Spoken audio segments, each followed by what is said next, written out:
thank you very much. Gracias por la invitación. I'm very, very pleased to be here and privileged to deliver a talk in such a great aula magnum. Indeed, I am guest of Instituto de Ciencias Nucleares, even though I have a lot of colleagues working in nuclear physics, but I'm mostly interested in quantum theory, which I hope will be of general interest for all of you. So I enjoy Mexico and UNAM very, very much. First day after I arrived, I saw Puma booth with Puma. I was very much, well, impressed by it, but I could not imagine that the next day I was shown the Puma live here. And I just sent it to my family, so my daughter said, oh, it's a very good idea to think to study here with such a Pumas around. Yeah? So, the subject of my talk is very simple, some quantum mechanics for beginners.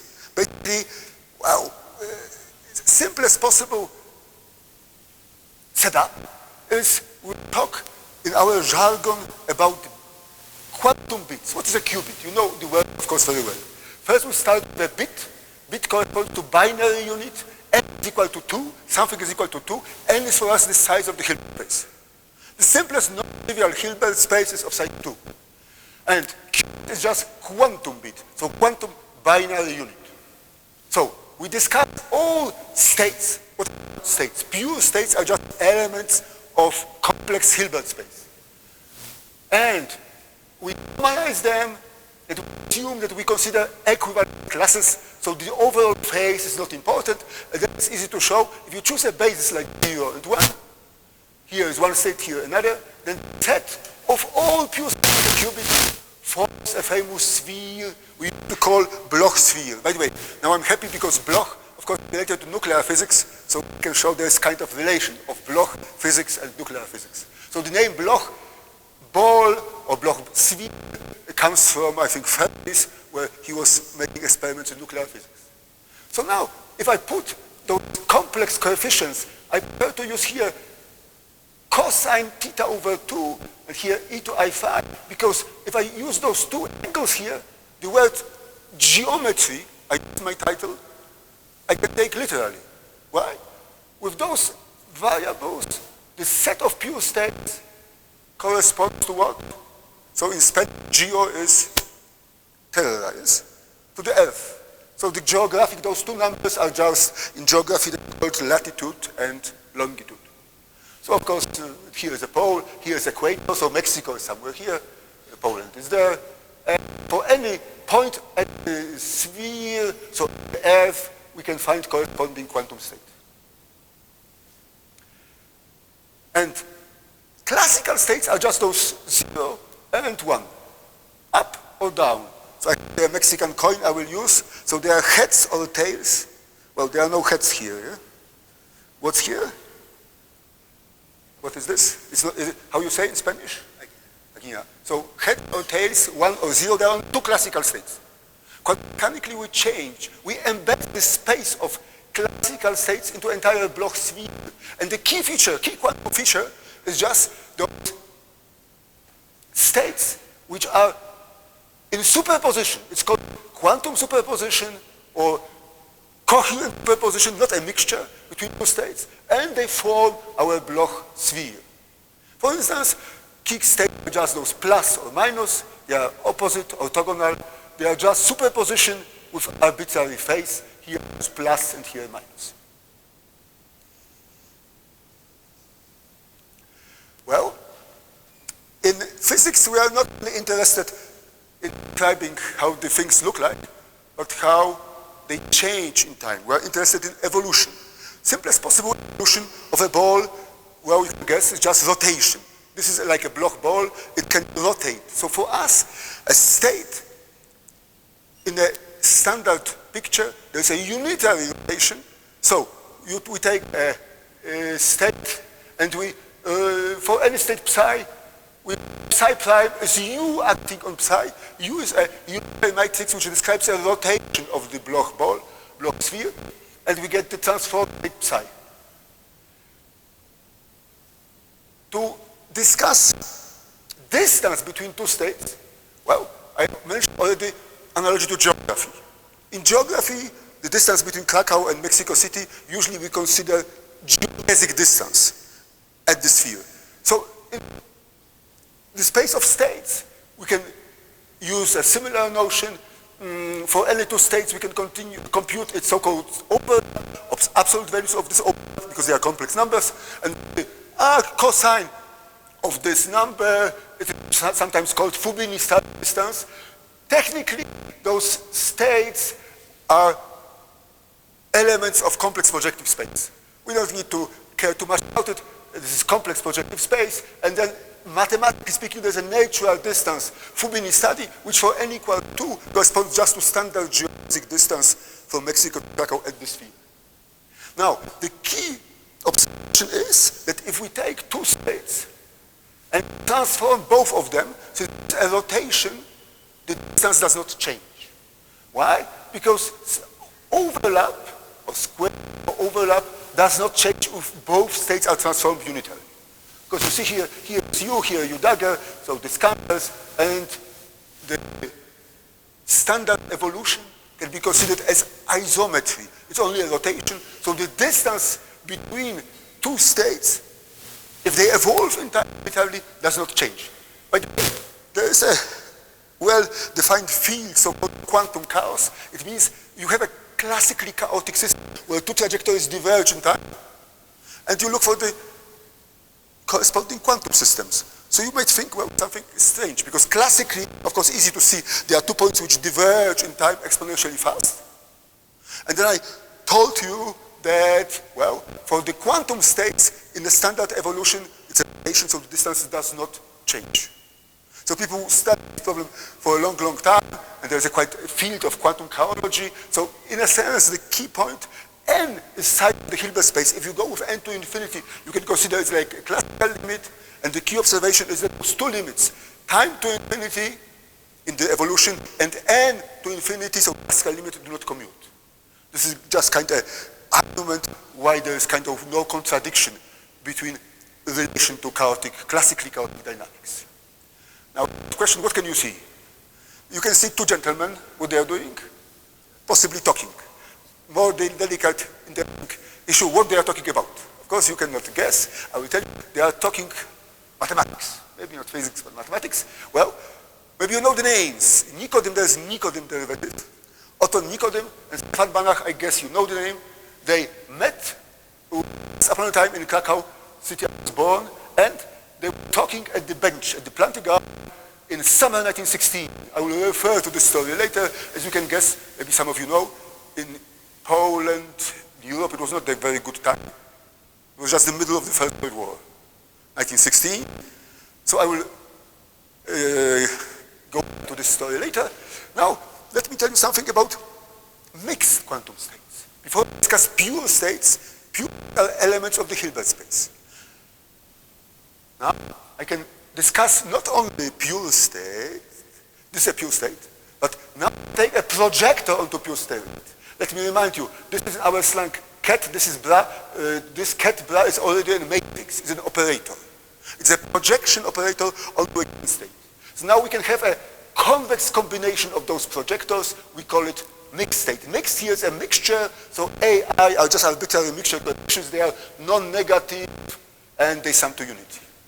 Therefore, we use the name mixed state. Sometimes we also work with the use the name quantum state, mixed state, or density matrix. What are the density matrix? Of course, but I will just recall. So we fix the size of the Hilbert space, and this operator, so this density operator, which acts in this complex Hilbert space. We assume this is a Hermitian operator, self-joint is positively defined, and trace is equal to 1. So there is a normalization which reflects the fact that probability is constant. Sum over all probabilities is equal to 1. And now let me denote by Mn this set of all those states of a given size. For n equal 2, situation is simple. Set of pure states, it was a sphere. Set of mixed states is just all possible combination. If you take a point at the sphere and take all possible convex combinations, what can you get? This is simple, you get the full ball. Instead of a hollow sphere, you get a full ball. So not only in geographic terms, maybe it's related not only to geography but geology, because everything inside is also interesting. For geology, of course, this what is inside the earth is also important. So you see, the difference between pure states and mixed states is like relation between geography and geology, in some sense. But look, this is simple for n equal 2, for a qubit. In general, it's more complicated. In mathematical terms, you can say that a set of positive matrices from a cone. It's a cone, but cone in the larger dimensional space. And now, trace equal to 1, this realization condition, this is like a hyperplane, this blue hyperplane. So our set of states is a kind of cross-section of this cone, which goes to infinity, with this plane, and therefore it's a finite dimensional body. Body means convex set. The set is convex, and it has a finite volume. So look, for n equal 2, we know how the set of mixed states looks like. It's an interior of the sphere, so a ball. Now the question comes, how the set of all states of size, for instance, 3, is the second case, looks like? Well, it's a bit more complicated. First of all, first claim is, okay, I was not able to take it with Mexico. I like to take different gadgets with me. Why I was not possible to take it to Mexico? Not because you're custom officers at the border, but because of what? The set is 8-dimensional, so I cannot bring it with me. This set lives in 8 dimensions. Why 8? Who knows? N squared minus 1. We have matrix of size n squared for 3 is 9 minus 1 because of trace. Preserving coordinate is 8. So this is the 8-dimensional set. In what? I do not know how it looks like. In 8 dimensions, well, we used to work on it for many years. Honestly, I still do not know how it looks like. But, well, we worked somehow on it, and we wish to know how the set looks like. What is geometry of this set? First, we need a bit special set, because it's pure state, so extremal points form only 4-dimensional set of pure states. This is complex projective manifold CP2 I discussed before. And boundary of this 8-dimensional object has 7 dimensions. Well, so the question is, in a sense, how does the 8-dimensional object look like? Since I cannot tell you how it looks like, I can use so-called apophatic approach. It means I can show you how it does not look like. Apophatic means kind by contradiction. This is easier to work with. So, in the apophatic approach, first question is, I will show you some objects and ask you why they work in the apophatic approach. So, why there are examples how our set does not look like.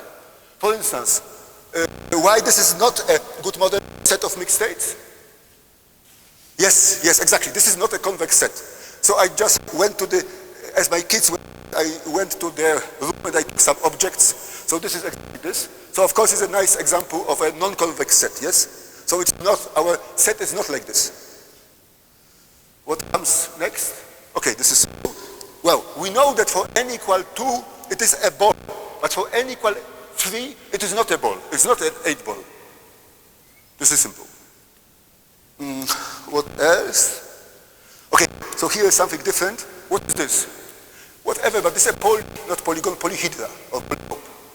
This is also a T, it is a polytope. We know it's not a polytope. It's more complicated.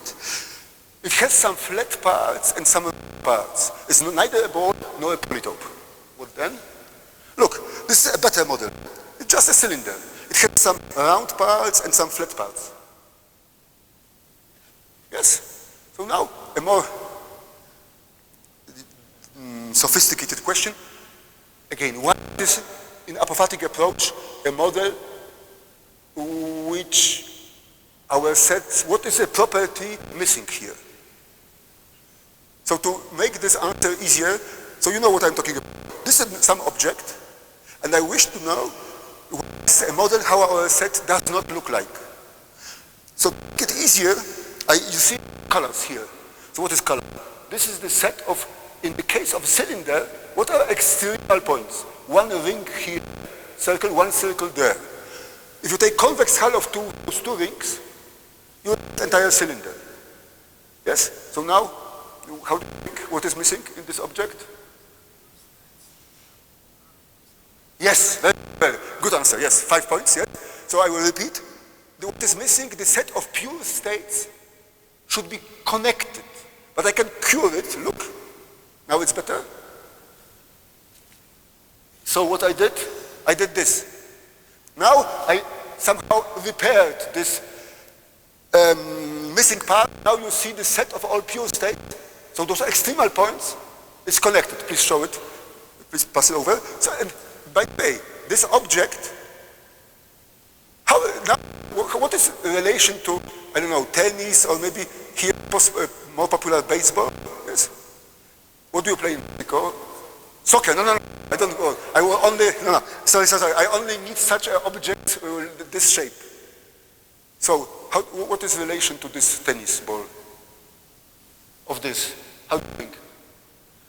Let's imagine you got the ball, tennis ball, made out of gold, like El Dorado, and you are allowed to cut as much as you wish with a huge knife, but you are not allowed to touch the seam. So you have to cut something away. By the way, how do you think, how much, what is the percentage of the volume you are allowed to take out of this ball, not touching the seam? This is the answer, almost half of it. Oops, sorry, this goes this direction. Here. This is the sphere, and here is a convex hull. It's almost convex hull of the seam of the tennis ball. Almost half of this is taken away. This is convex hull of the seam. And this is more or less this object you see. So in a sense, this is a bit, okay, I don't know how this set looks like. It does not look like. But in some sense, if this is a block, a great ball, I discuss a set of pure states, which is in some sense uniquely connected, and I take convex hull of it. And what you will get, taking convex hull, is this object, which is more or less this one I showed to you. Are you with me? This is to understand geometry of the set of mixed states. Yes, now I will show you one picture of the city, Krakow, Vistula River and the Wawel Castle. So by the way, somebody asked me, my university is called Jagielloński, so in Jagiellonian, there was a dynasty of kings living there many years ago. And this picture will be important shortly. Now, look, I first admitted I do not know how this set looks like, because it's 8-dimensional. For larger n, it's even more, n square dimensional. In apophatic approach, I try to show you how it does not look like. But if you don't like this approach, I will then try to advocate more constructive approach. For instance, there's a huge set of huge dimensionality, 8 for instance. So what can I do with this 8-dimensional set?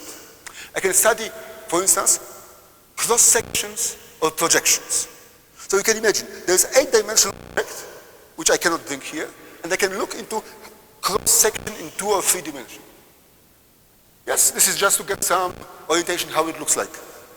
And then I will also, sometimes it will be useful to distinguish some separable states, and I can also, will later on discuss entangled states, can also look at the projections of those sets onto a plane.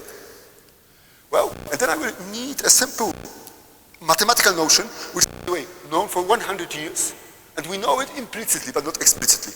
Here, for any operator A, so matrix for A, one defines numerical range, sometimes called field of values, and noted often with letter W because of Werte for of Deutsch. So it was the key results by Hausdorff-Teplitz, I think 100 years ago. And the definition is simple. For an operator, you take normalized states and you look at the expectation values among any pure states. So for us, it's a very simple note. We take all possible expectation values of an operator in any normalized state. Now look, if the matrix is Hermitian, so A is equal to A adjoint, so we know very well that the spectrum of such a matrix is real. You can order it from lambda 1 to lambda, let's say, n, in this case lambda 4, and it's easy to show that this numerical range, it is just a set from the smallest to the largest eigenvalue. So it range, a segment of the line, therefore the name, range, it is numerical range. So this is because the operator is Hermitian. In general, for non-Hermitian operators, this numerical range forms a set at the complex plane. And then I mentioned already those German scientists, mathematicians. There is a very famous theory, Hausdorff and Toeplitz. By the way, it was proven exactly 100 years ago, in 1919, and there will be a huge mathematical conference on these topics to commemorate this theorem. And this theorem says that for any A, this is a convex set on the complex plane. Well, more or less look like this. There are examples for random matrices of order 6, and the red dots, the eigenvalues. So this set, of course, includes all eigenvalues. In the generic case for a non-normal operator, non-Hermitian of course, you have such a nice smooth boundary. And in the case of a normal operator, normal it is such that it commutes with its adjoint. There is a nice theorem which tells that this numerical range is just convex hull of the spectrum. You here see eigenvalues, so it's a polygon. Now look, this is simple, so this is not mathematics for 100 years. So 2 points. First, this could be of interest to us, because they are the expectation values we use almost every day, maybe, in quantum theory. And second, to be related to our set of mixed states. For instance, some examples. If you take n equal to non-Hermitian matrix with spectrum 2 complex numbers, lambda 1, lambda 2, then, so it's a normal matrix, then this numerical range is just a segment from lambda 1 to lambda 2. If you have matrix of size 3 with 3 eigenvalues, 1, 2, 3, numerical range, the set of all possible expectation values is just a triangle. Convex hull of 3 points is triangle. Well, if you take not normal matrices, for instance, if you take a non-normal matrix of size 2, then a theorem which is also like 80 years old tells that for any matrix of size 2, this numerical range is an elliptical disk with 2 eigenvalues placed at the focal point of this ellipse. For instance, if you take this Jordan matrix, like very nice not normal matrix, 0, 1, 1, 0, 0, you see eigenvalues are zeros and zeros. Yes, you know, there are eigenvalues equal to zeros, and this ellipse has special shape, a circle, full circle. Then numerical range of this ellipse is disk. This disk centered at 0, r is 1/2. But now look, what would be the relation to physics? I told you, this is easy to believe, that the set of all mixed sets of size 2 is just a ball. So, how do you think? Is there any relation between this ball here and this ellipse or disk found by mathematicians many years ago? Well, look, unfortunately, what can I do? I'm not high enough. No, I will do an experiment. Yes. What have you seen? You have a shadow. You have a scene. Let's try again. Okay. You can see a shadow ball. Usually, if there's a small room, I can put my ball on the beam of light, and then, of course, shadow you will see will be a disk. But if you tilt the screen, it could also be an ellipse. And this is the point. So the point is, those numerical ranges I mentioned is just a full circle or an ellipse. I will return to this point later. Here is again a picture of Wawel Castle in Krakow. So this is Vistula River. First picture was done from this place. Now I show you another picture. Look, just to formulate a mathematical theorem. This is a theorem of my friends Ciencias. You see here a red arrow. So the theorem goes like this. With probability 1 minus epsilon, the bench Banach talked to Nikodym in 1916 was localized in eta neighborhood of this red arrow. As I guess, they are mathematicians. They still work how to relate epsilon with eta. We don't know what is the relation between those two numbers. Look, it was like this. A long story short, Banach, it was during the First World War, was out of the studies because he Lemberg, which was taken by Russia. He had nothing better to do. He was living in Krakow but not doing science, but he talked to Nikodem, which was his friend. And they talked sitting at the bench, and then they talked about strange thing, about Lebesgue integral, which it was in 1916, and Lebesgue integral was invented in 1905 by Lebesgue in France. And then Steinhaus was already PhD in mathematics. He was professional mathematician. He was passing by, and he was very much amazed. He could not help overhear that some two young guys are talking about integral during the war, very close to the front. He was very much amazed, and he introduced himself and joined the discussion. And basically, the key moment starting somehow later developed Polish School of Mathematics. Later, Steinhaus got a position in Lwów, and he somehow managed to help Bach to get his position. So Steinhaus himself had a lot of nice mathematical, but if later on he wrote in his memoirs, if somebody asked him what is his greatest mathematical achievement or discovery, his answer was very short: Banach himself. So he realized that because Banach, he dropped out of the studies, he has never got a master's degree. Then he got PhD degree, but because of Steinhaus, who was his kind of mentor, he eventually got a professional position and in some sense invented entire functional analysis and became a well-known professor in late 20s.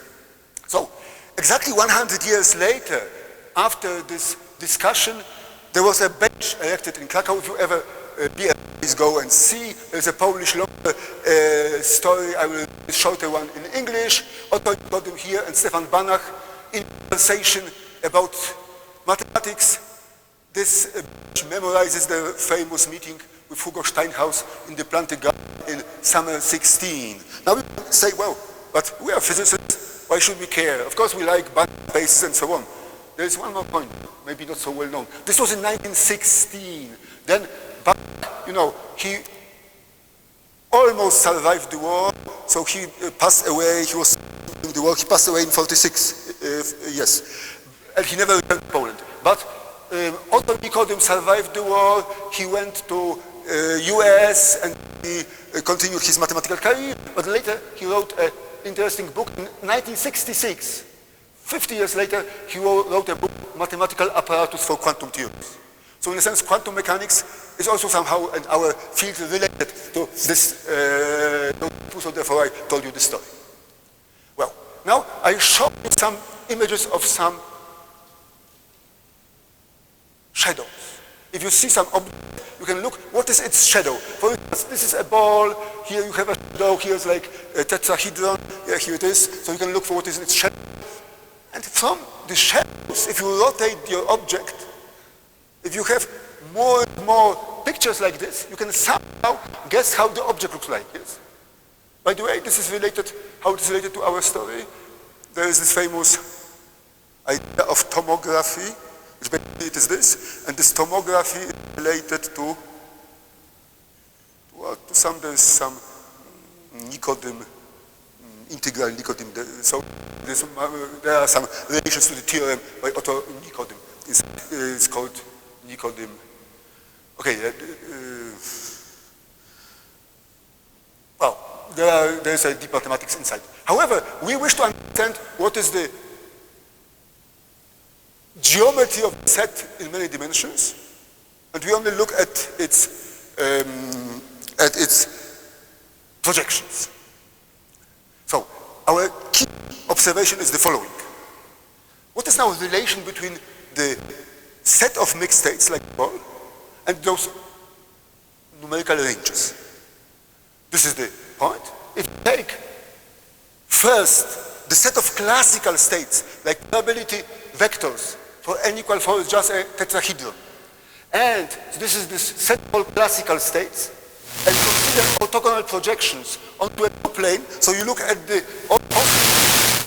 shadows of tetrahedron at the plane. What you get a polygon.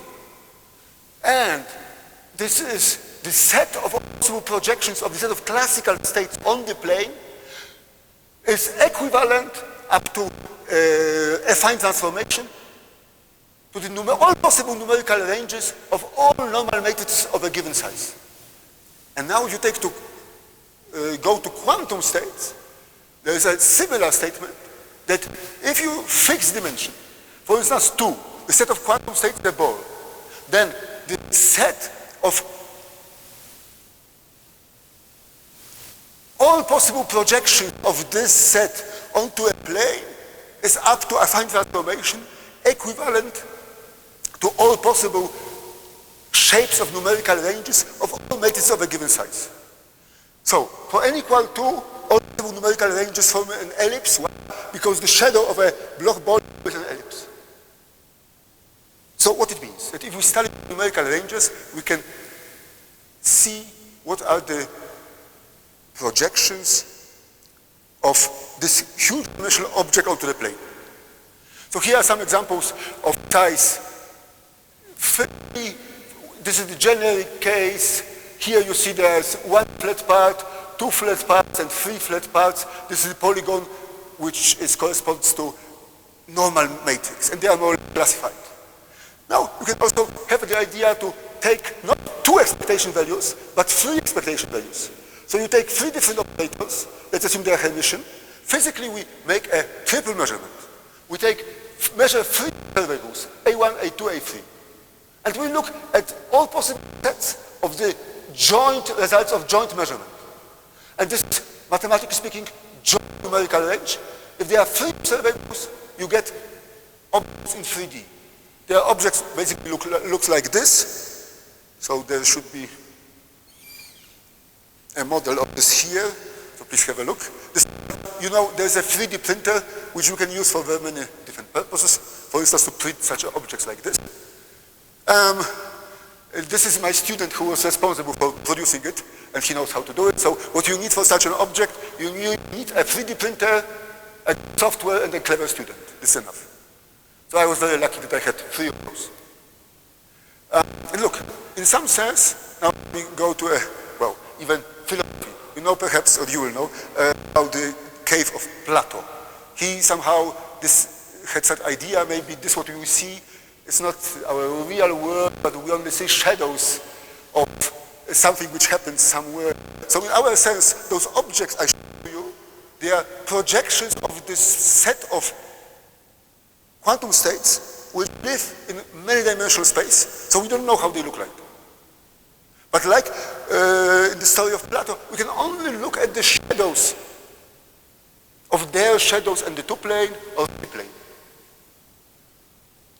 So here are some examples of all those possible 3-dimensional objects. So here we took 3-dimensional projections of set of mixed states of size 8. Or in other words, we took 3 Hermitian matrices of size 3 and looked at those objects and classified them. So we understand a little bit, okay, in apophatic approach I can tell you how the state does not look like.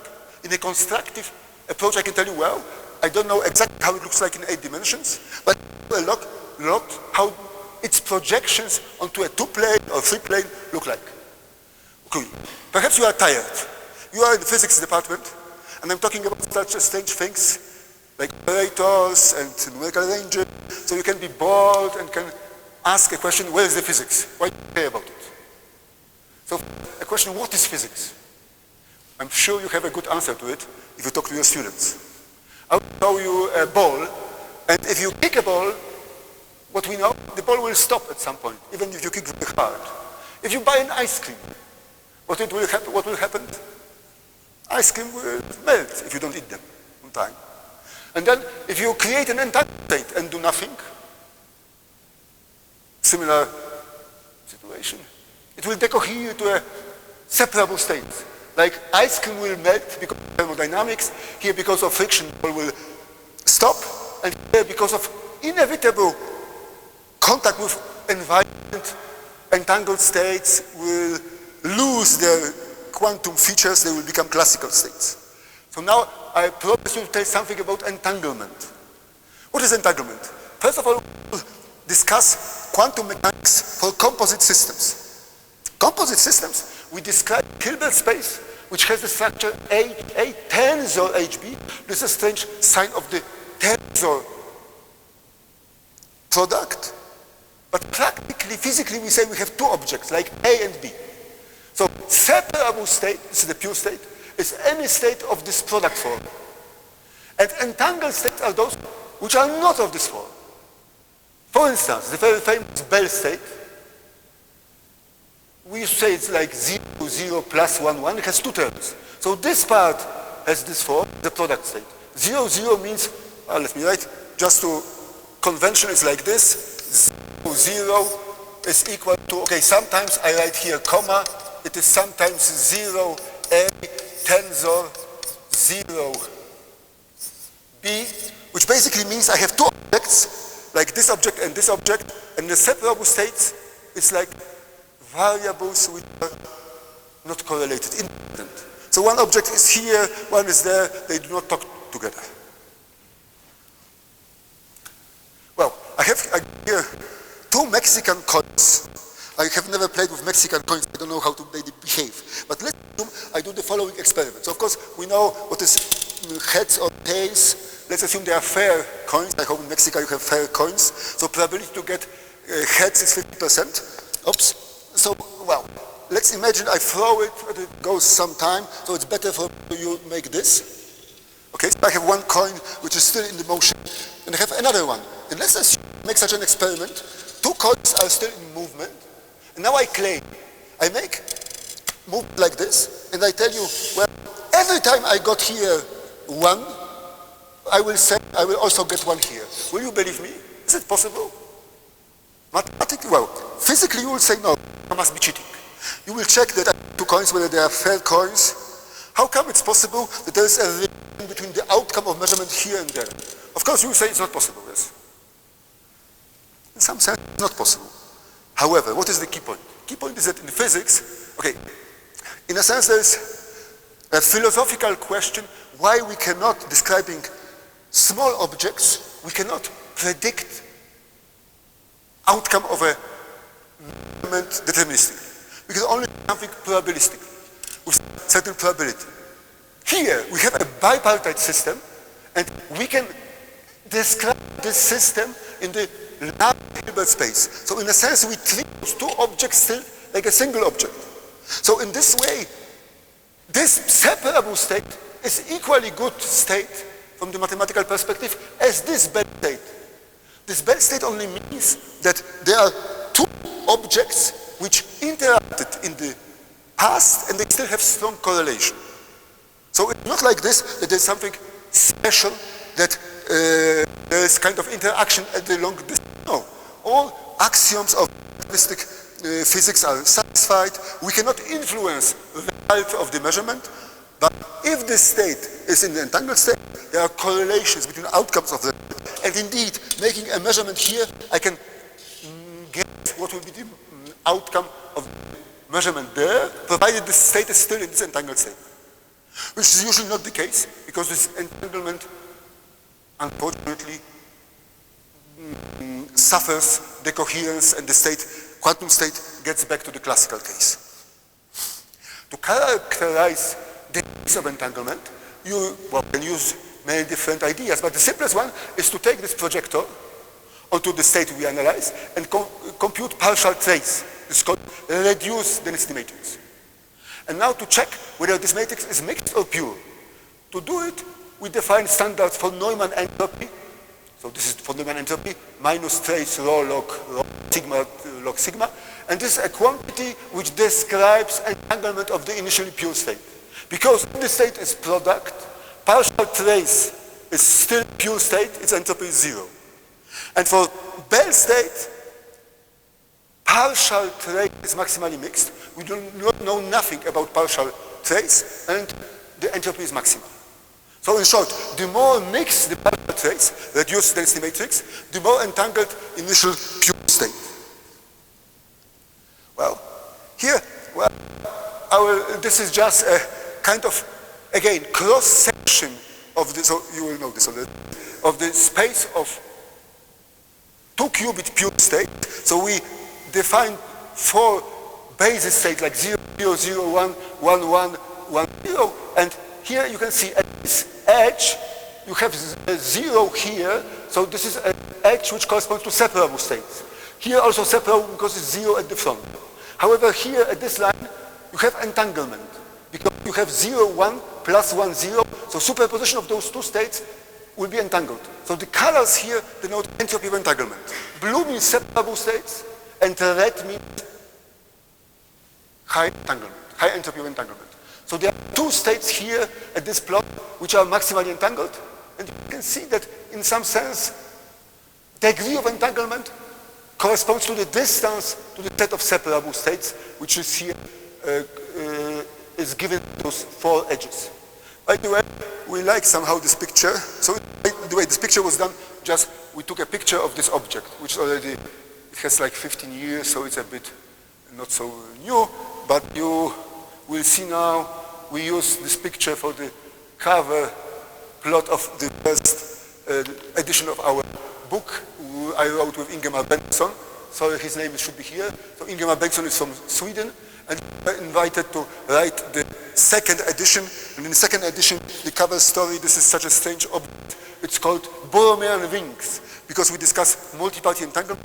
I will go to this later. So there are such a rings that if you cut one ring, the chain goes apart. Any one of those, if you dismantle, then you can see here, then all others will go apart. Well, so for mixed states it's more complicated. For mixed states of density matrices, if they are defined on the bipartite system, again we discussed separable mixed states. They are convex combinations of product states. An entangled mixed state is any of both of this form. This definition is consistent with the previous one for pure states. Yes. And then there's a question. This is a non-constructive definition. Because if I give you mixed states or a density matrix, it's difficult to guess whether such a form exists or not. So there's a key question which was posed some 20 years ago. How to find sufficient criteria to check whether such a, for a given state, such a system exists. So how to find whether a given state is separable or not. For the last 20 years, people know that those problems are already well understood in the simplest case, like 2 times 2, so 2 qubits, or 1 qubit and a qubit. But for higher dimensions, we know many, many partial results, or the separability problem is still open.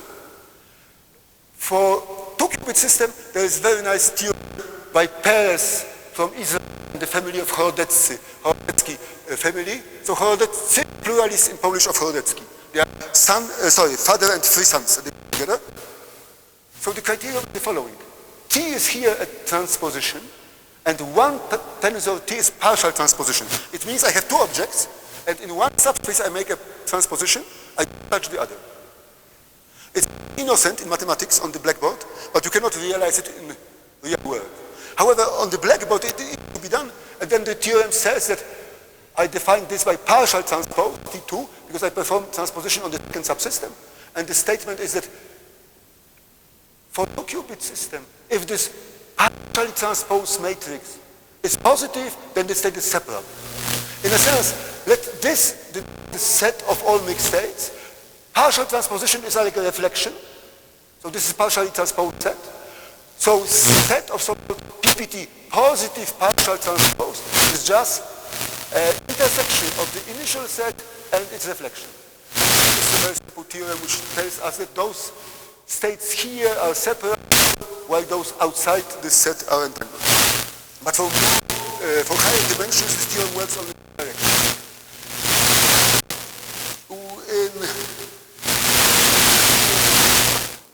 Years ago, we had a paper in which we first discussed the simplest case of 2 qubits, which showed that the center of the body of mixed states, here I denote the tetrahedron of spectra, so eigenvalues, 4 eigenvalues of density matrix of size 4.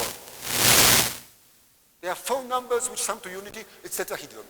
And we showed that if you have spectrum which is sufficiently close to the center of this tetrahedron, then the set is separable.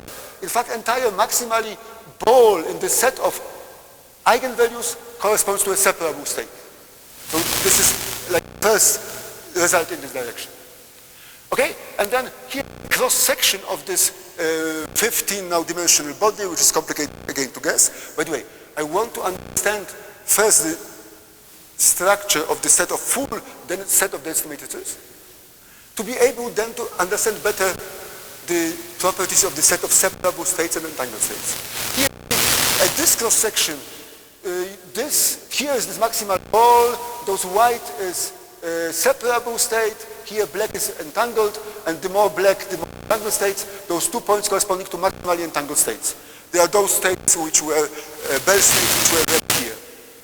And in a sense, you see that the degree of entanglement can be interpreted as a, for any state here rho, as a distance, closest distance to the boundary of the state. Well, so here is a picture of Stefan Banach at his bench close to the Wawel Castle in Krakow. And the last part, I will tell you of the talk, I will tell you something about dynamics. We are not only interested about the set of mixed sets. The set is like a scene where some action can be put in, but we really describe action, something is, yes, something happens. So we allow for some dynamics. So indeed, this dynamics is complicated. We don't know how to describe it very precisely, not so simple. So we made several approximations. Simple approximation, so-called stroboscopic approach. So you close your eyes, and then you open for a while, you make a picture, and so on. So you have a discrete time. So now you discuss a map which map the set of mixed states for any calculation. Map the set into itself. So time is discrete. And then in physics you can say, oh, you can take your state and extend it by environment, allow unitary matrix to couple those two subsystems and take partial trace. So in this way you have a non-unitarity. Or you can have this Krauss form in which there are arbitrary number of Krauss measurement written in this way to preserve the trace. Those Krauss operators AI satisfy such an identity are equivalent even though either of those is. So you have different expressions, a way to represent such a map in this form or that form. So there are some models for dynamics. So I will not go too much into details, but for the simplest system, 2 times 2 is 4. I have 2 qubits, so I have 2 spins somehow. I make some assumptions how they behave in time, and I study entanglement, how entanglement changes in time. As simple as that. So there are exactly written those, it's called so-called Pauli channels. Fortunately, Carlos is here, so back home, he knows a lot about Pauli channels, and David, they can answer all your questions, I hope. So this is a simple model, kind of Pauli channel, which is simple, and eventually what I show here, this is time dependence of entanglement. At the beginning, what you were thinking? Well, usually entanglement will decay, it is really so. You often observe such an exponential decay just because those channels describe interaction with environment and decays. It's not so interesting. However, sometimes it happens, we observe such a revivals of entanglement. We try to understand why it is so. It's even more interesting, you can observe such a thing. Entanglement gets killed, for some there is nothing, and then you observe again a revival. In the first scenario, later there was a paper, so we had a paper with Horodetzky family, 2001, there was later a paper by Yao and Eber, and they coined the name sudden death of entanglement. This is the case if entanglement dies immediately and stays there forever. But it's also possible it dies and it appears again. So at the beginning we were a bit confused some 20 years ago. We could not understand why it is so. Now we understand the situation a bit better. Now our geometric approach helps. Because now we understand that this was the picture, such a sketchy picture. We had already the idea that here is the set of all separable states. I showed you before such a cross-section, and there is dynamics. If you observe such a dynamics, it passes to the center, entanglement will die. Why? Because we go from the set of entangled states to the gray set of separable and stay there forever. However, if you have such a rotations, you can have revivals. But this picture, so this was like artist plot. And this is the plot obtained with this numerical technique. So this is just a sketch, and this is a really trajectory which you can put onto numerical range and numerical of this so-called separable numerical range in gray, which corresponds to the projection of the set of separable states. So now we can understand this dynamics with our tools much better.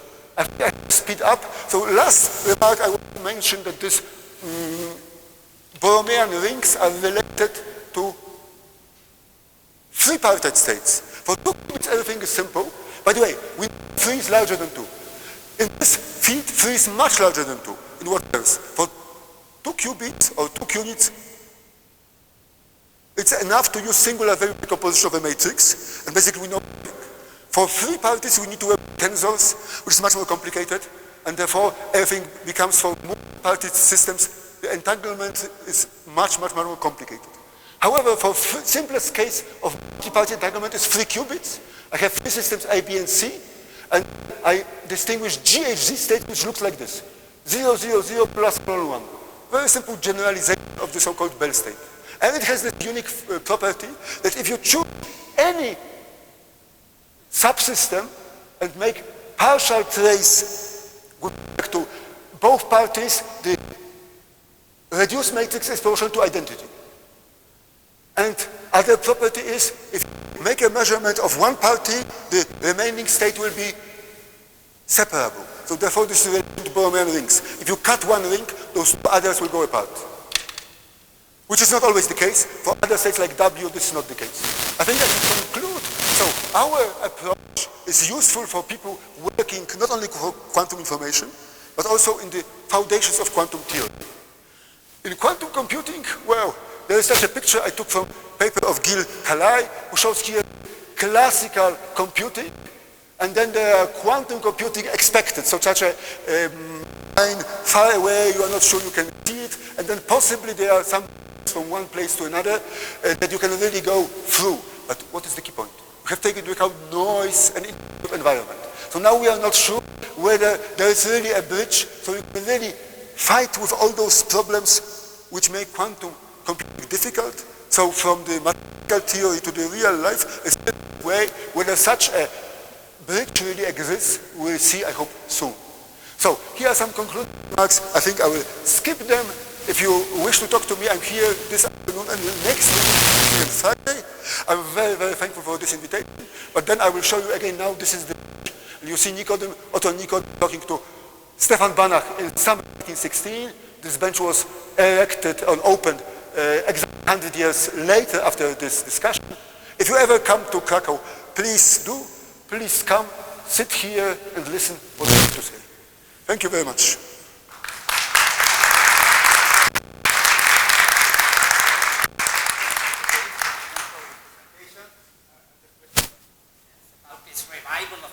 Yes. Does it mean that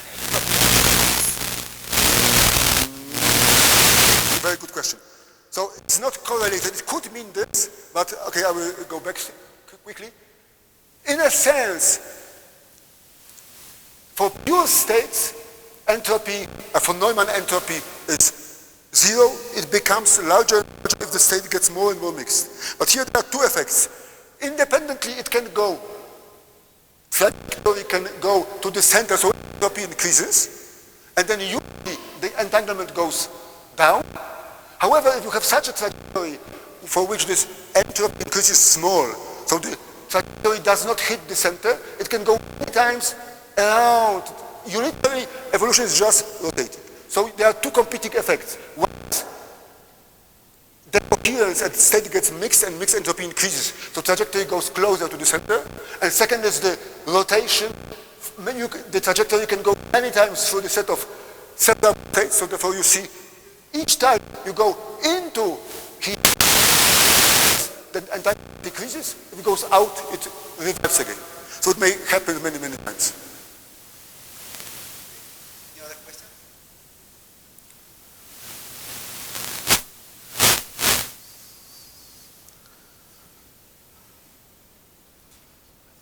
In this geometric picture of entanglement, what do entanglement witnesses look like? Or what do they do to the geometry of the space? Okay, nice question. So in a sense, if 2 qubits, the space of all states is 15-dimensional, and then distinguish subset of separable states and subset of entanglement. So how the smaller subset of entanglement states is located, we cannot basically analyze dynamics in 15D so easy. So we look at to the projection. So this picture again is exactly kind of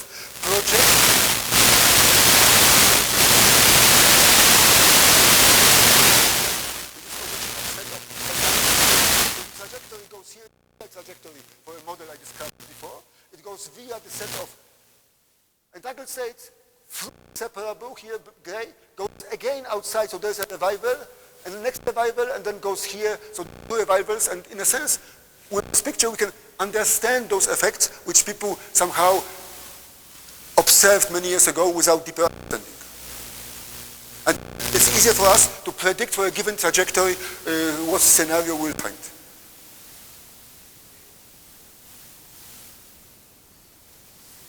Can you imagine, to see what about the relation of this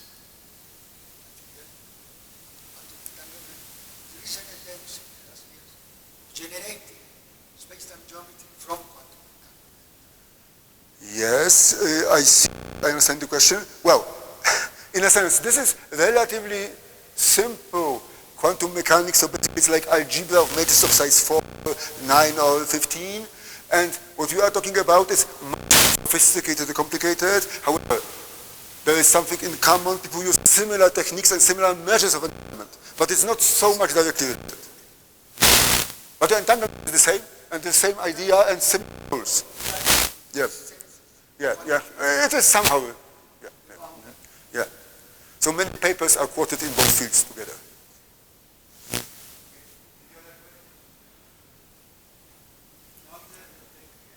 Thank you very much. Thank you for your presence.